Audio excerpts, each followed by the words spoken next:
শুভ সকাল। আজ 22শে অগ্রহায়ণ 1432, ইংরাজির 9 ডিসেম্বর 2024।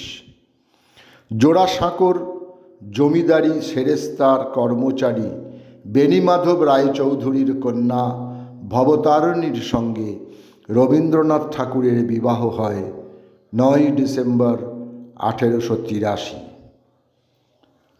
সপ্তদশ শতাব্দীর ইংরেজ কবি, গদ্য লেখক এবং কমনওয়েলথ অফ ইংল্যান্ডের একজন সরকারি কর্মচারী ছিলেন জন মিল্টন। তাঁর প্রসিদ্ধ মহাকাব্য প্যারাডাইস লস্ট, এই মহাকাব্যটিতে তাঁর নিজের জীবনের হতাশা ও ব্যর্থতা তুলে ধরেছেন তিনি। 9 ডিসেম্বর 1608 লন্ডনের ব্রেড স্ট্রিটে তিনি জন্মগ্রহণ করেন। রোকেয়া সাখাওয়াত হোসেন, সাধারণত বেগম রোকেয়া নামে তিনি অধিক পরিচিত। তিনি ছিলেন একজন বাঙালি চিন্তাবিদ ও প্রাবন্ধিক, ঔপন্যাসিক, সাহিত্যিক, সমাজ সংস্কারক ও বাঙালি মুসলিম নারী জাগরণের অগ্রদূত, প্রথম বাঙালি নারীবাদী। 2004 সালে বিবিসি বাংলার সর্বকালের সর্বশ্রেষ্ঠ বাঙালির জরিপে ষষ্ঠ নির্বাচিত হয়েছিলেন বেগম রোকেয়া। 9 ডিসেম্বর তাঁর জন্ম হয়েছিল, সময়টা 1880। ওই একই তারিখে তাঁর মৃত্যুদিনও, সময়টা পাল্টে 1932। বাংলাদেশ সরকার প্রতি বছর 9 ডিসেম্বর রোকেয়া দিবস উদযাপন করে এবং ওই দিন সমাজের বিশিষ্ট নারীদের বেগম রোকেয়া পদক প্রদান করা হয়।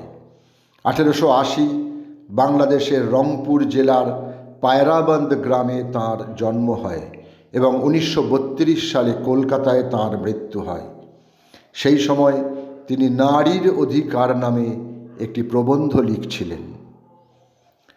9 ডিসেম্বর 1912 বর্ধমানে জন্মগ্রহণ করেন বিশিষ্ট ভারতীয় বাঙালি অভিনেতা কমল মিত্র। অনেক থিয়েটার এবং যাত্রার সাফল্যের সঙ্গে সঙ্গে তিনি অভিনয় করেছেন সিনেমাতেও। 4 দশকেরও বেশি সময় ধরে 90টিরও বেশি সিনেমায় তিনি অভিনয় করেছেন সাফল্যের সঙ্গে। মঞ্চ ও পর্দাতে তাঁর অনেক শক্তিশালী অভিনয়ের গুণগত বৈশিষ্ট্যটি ছিল তাঁর নিয়ম শৃঙ্খলা, যেটি তিনি পেয়েছিলেন স্নাতক হবার পর প্রারম্ভিক বছরগুলিতে সামরিক বাহিনীতে কাজ করার সুবাদে।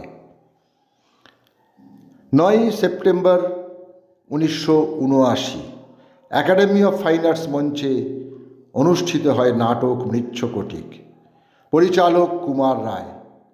এই নাটকে নগরনটি বসন্ত সেনার ভূমিকায় মঞ্চে অবতীর্ণ হন অভিনেত্রী অনুসুয়া ঘোষ। সুব্রতবাবুর সঙ্গে বৈবাহিক সম্পর্কের পর উনি এখন অনুসুয়া মজুমদার। বঙ্গরঙ্গমঞ্চের একজন অসাধারণ অভিনেত্রী, মঞ্চের পাশাপাশি দূরদর্শন ও চলচ্চিত্রের একজন সফল অভিনেত্রীও তিনি। আজ শিল্পীর জন্মদিন, সময়টা 1953। 9 ডিসেম্বর 1954 কলকাতায় জন্মগ্রহণ করেন বাংলা মঞ্চ ও চলচ্চিত্রের একজন গুণী ও নামী অভিনেতা দেবরাজ রায়। 1970 সত্যজিৎ রায়ের প্রতিদ্বন্দ্বী সিনেমা দিয়ে তার অভিনয় জীবন শুরু। ঠিক পরের বছর তিনি মৃণাল সেনের কলকাতা 95-এ অভিনয় করেন, যা তাঁকে বিপুল জনপ্রিয়তা এনে দেয়। পরবর্তীতে তিনি তপন সিংহ, তরুণ মজুমদার, দীনেশ গুপ্ত, বিভূতি লাহা সহ সেই সময়কার খ্যাতনামা চলচ্চিত্র পরিচালকদের সঙ্গে কাজ করেছেন।